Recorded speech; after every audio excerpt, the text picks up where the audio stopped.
Mesdames et messieurs, bonjour. Patrice Azaf de Comensi et je suis très heureux encore d'être avec vous ce matin. Aujourd'hui, vous êtes à votre émission plurielle. Nous vous souhaitons la bienvenue. Nous sommes aujourd'hui, comme vous le voyez, pas dans un studio, pas autour d'une table, mais nous sommes dans un parc. Comme vous l'avons dit, Comensi vous propose beaucoup de grandes choses et il y aura beaucoup de changements. La créativité sera de norme. Donc nous avons l'honneur et le privilège de recevoir un homme de Dieu qui n'est pas de la France. C'est vrai qu'il a vécu en France pendant de nombreuses années. Nous sommes avec l'homme de Dieu, le révérend Jules Marius Latta. Bonjour, homme de Dieu. Bonjour. Alors, homme de Dieu, c'est vraiment une grâce de vous recevoir. Vous êtes revenu. Je dis revenu parce que vous avez quand même vécu ici et tout ça. Alors, quelles sont vos premières impressions de retour en France? En tout cas, merci de me recevoir. C'est vraiment un grand honneur pour moi de passer à Comensi. Oui, la France est un beau et grand pays. Et nous y avons vécu quelques années, de nombreuses années. Aujourd'hui, nous sommes en Suisse. Et c'est avec joie que je retrouve Paris. Et chaque fois, c'est avec tout autant d'émerveillement que je retrouve Paris. Et je suis heureux de retrouver cette ville et de retrouver la France. Alors, homme de Dieu, comme on le dit en Côte d'Ivoire chez nous, Akwaba. Merci. Akwaba, bienvenue. Voilà, pour ceux qui ne comprennent pas, ça veut dire bienvenue. Donc, nous sommes actuellement dans le parc Châteraine, précisément à Gennevilliers. Il faut savoir que l'homme de Dieu, il est le pasteur principal de l'église biblique, la Maison de la Grâce, qui est en Suisse et qui est à Méleuse. Nous allons passer un temps, une petite balade, une petite randonnée avec l'homme de Dieu, avec qui nous allons apprendre à faire plus ample connaissance. Donc, homme de Dieu, vous avez quand même sillonné le monde. Vous êtes passé dans plusieurs pays, vous êtes parti aux États-Unis et tout ça. Si on vous demandait un peu le bilan de l'année 2014. Vous savez, être homme de Dieu, c'est une grâce. Amen. C'est une chance, c'est un honneur. Je n'ai aucun mérite. C'est Dieu qui, un jour, a daigné poser son regard sur moi et fait de moi ce que je suis. Et j'ai cet honneur de diriger cette merveilleuse œuvre qu'il m'a confiée, qui est l'église biblique La Maison de la Grâce, qui est située précisément à Berne, en Suisse, et maintenant, bientôt, une grande cellule. Ce n'est plus une église, c'est une pas une cellule, une grosse église maintenant, à Mulhouse, que nous allons installer en mars prochain. C'est vrai, vous avez dit, cette année a été beaucoup mouvementée pour nous. Nous avons effectué beaucoup de déplacements, beaucoup de programmes. Ça a été une année fructueuse, une année heureuse, une année aussi faite de rebondissements dans le ministère et dans les actions que nous menons ici et là. Une année aussi de chamboulement parce qu'on a eu pas mal de difficultés. Mais par la grâce de Dieu, tout s'est stabilisé et nous avons de bonnes perspectives pour l'année prochaine. C'est vrai, les frères qui m'ont invité dans les différents pays,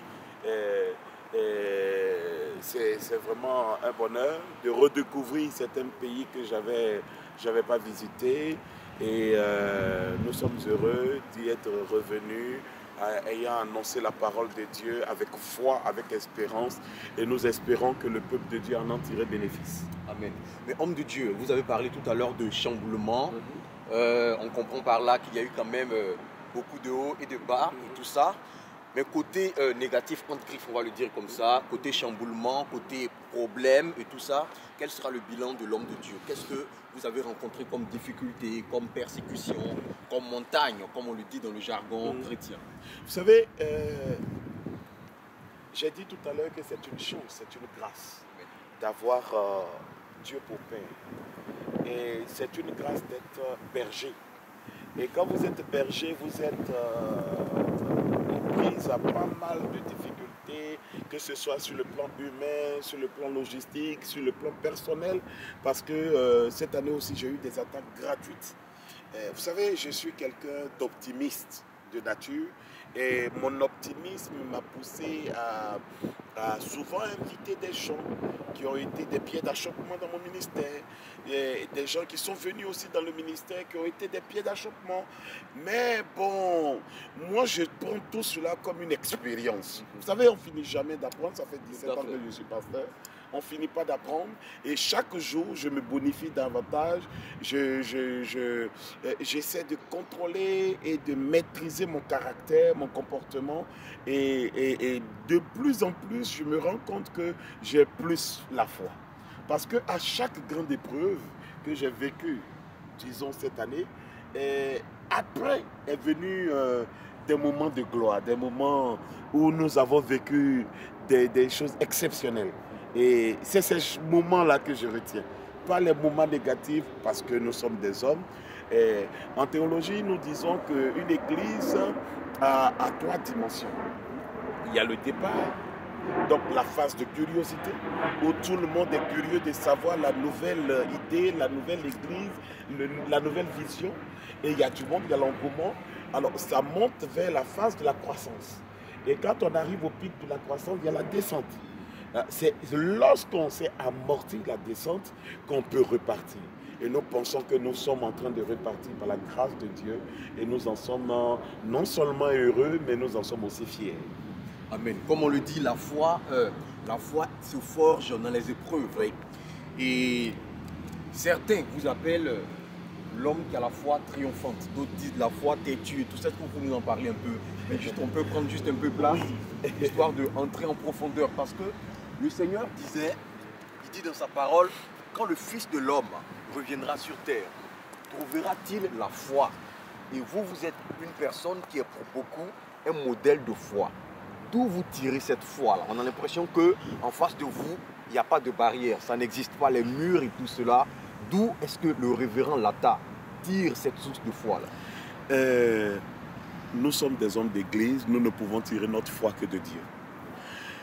Et j'ai dit souvent dans mes prêches et dans mes exhortations ou dans mes rencontres diverses, et aussi avec mes étudiants, parce que nous sommes en train de mettre notre institut qui prendra vraiment effet l'année prochaine, notre institut biblique en place, parce que beaucoup m'ont voulu en solliciter. Je leur dis, lorsqu'on a fait notre retraite pour parler de tout ça, je leur ai dit que Jésus a fait abstraction du temps et de l'espace. Jésus pouvait marcher sur l'eau, pouvait contrôler tous les éléments parce que sa foi avait pris une autre dimension. Eh bien, je m'inspire de ce Jésus. Je m'inspire de celui qui est la source de notre espérance. Vous savez, avoir foi, c'est un don. Il n'est pas donné à tout le monde d'avoir la foi. Mais avoir la foi est un don. C'est vrai que certains de mes enfants m'appellent l'homme qui a la foi triomphante, la foi bouleversante, et certains même disent faithful man. Bon, je ne sais pas. J'essaie de mettre en application la parole de Dieu. Pour moi, il n'y a pas que la prédication, mais il y a la praxis de la parole. Pour parler comme un philosophe. C'est-à-dire l'application, la mise en épreuve et la mise en exercice de la foi. Ce que vous dites, vous devez l'expérimenter. Alors, je dis souvent que si vous n'expérimentez pas les choses de Dieu, vous ne pouvez pas réaliser Dieu en vous. Il faut qu'on expérimente la parole de Dieu. Voilà d'où me vient probablement ma foi. Alors, homme de Dieu, depuis longtemps, c'est vrai que ça fait près de 17 ans que vous exercez le ministère et votre ministère a porté beaucoup de fruits. Des personnes ont été touchées, des cancers, des personnes qui avaient des cancers ont été guéries et tout ça. Mais pendant longtemps, vous étiez caché. Et là, vous avez décidé de vous révéler, décidé de passer un peu dans les médias et tout cela. Quelles sont les perspectives du révérend Lata pour l'année 2015? Pas que je vivais caché, je ne vis pas caché parce qu'on me trouve toujours. Mais je suis de celui qui croit que lorsque on exerce, on n'est pas systématiquement obligé de se mettre soi en valeur, il faut mettre Dieu en valeur. Amen. Et c'est vrai que les actions que nous menons souvent ne sont pas très connues du public. Et il y a beaucoup de personnes qui s'extasient quand ils me voient, mais où vous êtes? Je dis non, que je suis en Dieu. Et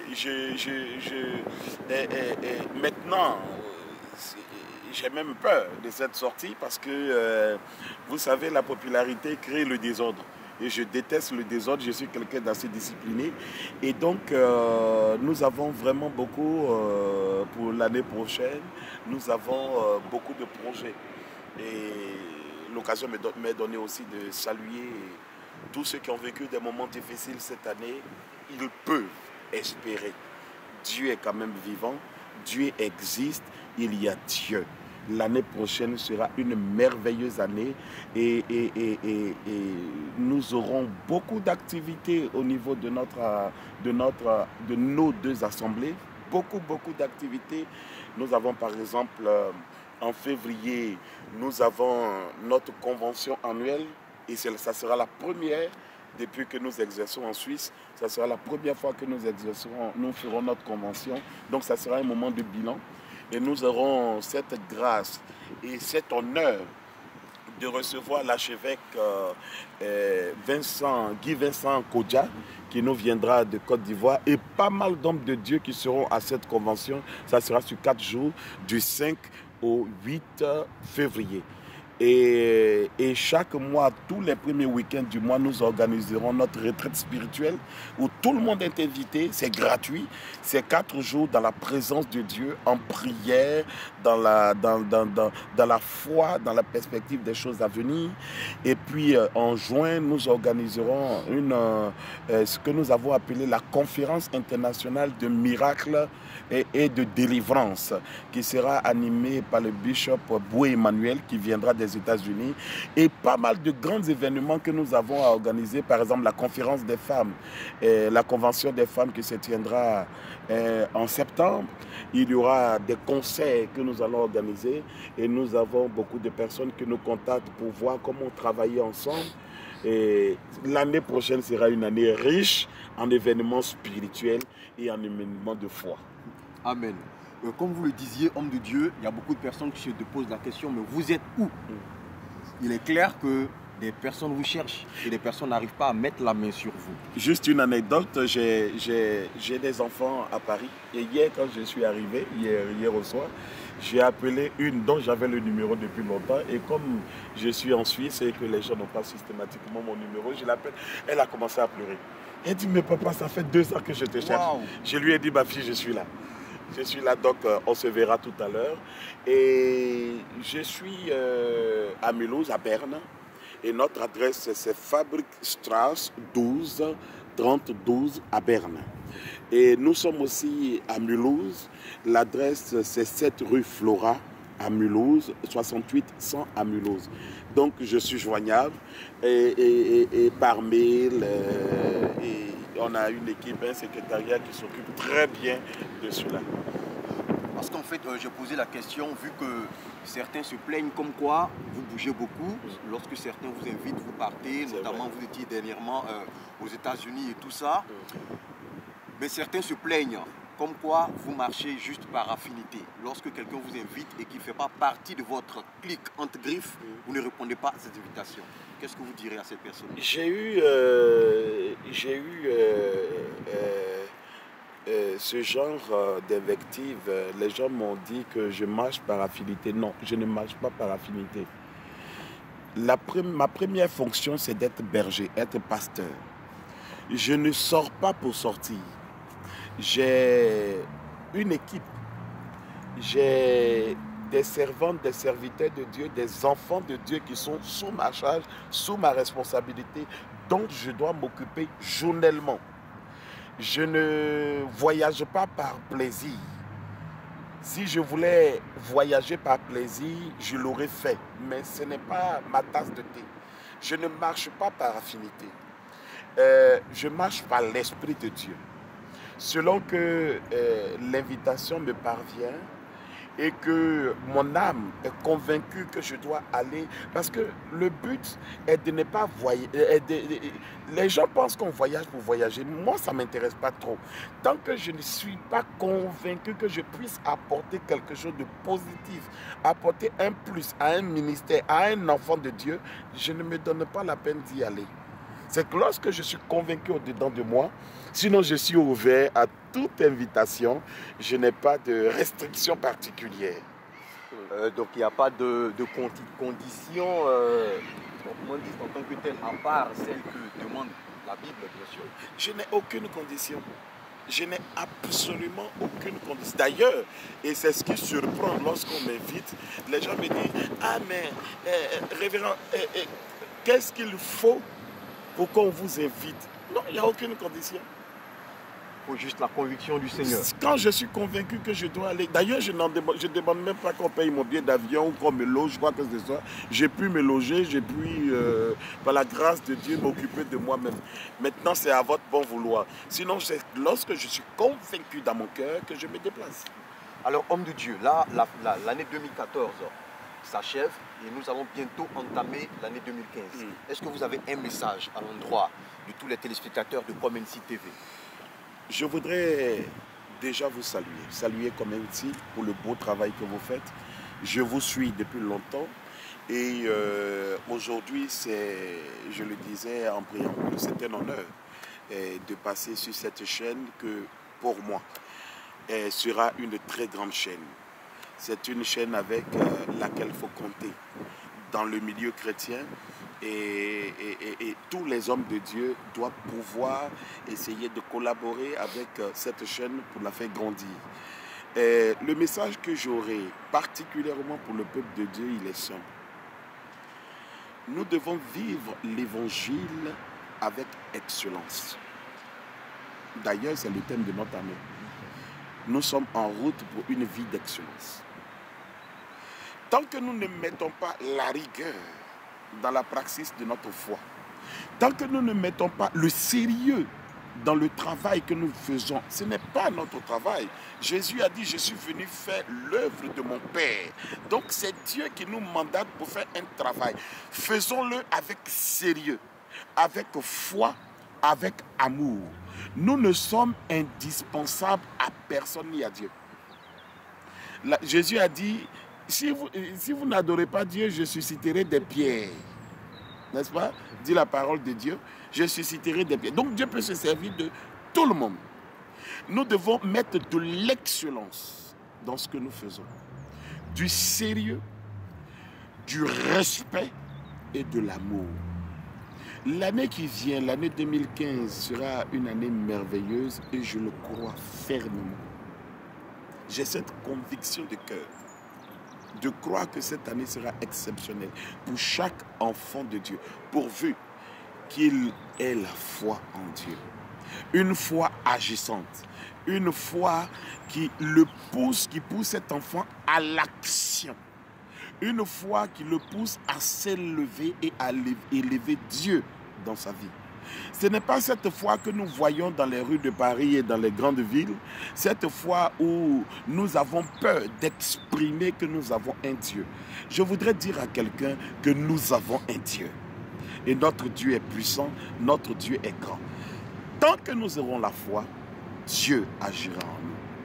Je souhaite à chacune et à chacun, à chaque serviteur de Dieu et à chaque servante de Dieu, une excellente année 2015, une année de paix, une année de victoire, une année de conquête, une année de réveil, une année de gloire. Christ est notre espérance, mettons notre espérance en Christ, abandonnons la notion d'espoir, attachons-nous à l'espérance qui ne déçoit point. Et lorsque nous serons attachés à Christ, des merveilles arriveront à nous.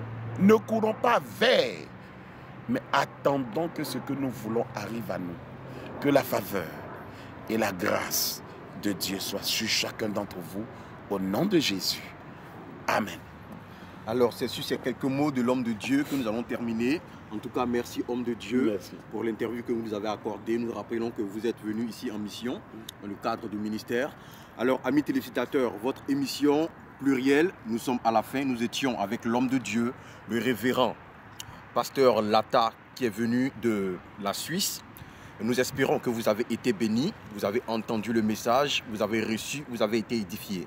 Merci et à bientôt. Au revoir.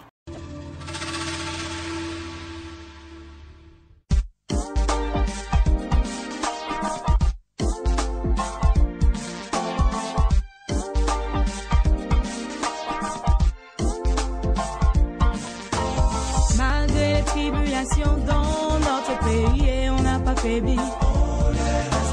Malgré toutes les souffrances qu'on a pu vivre, on n'a pas faibli.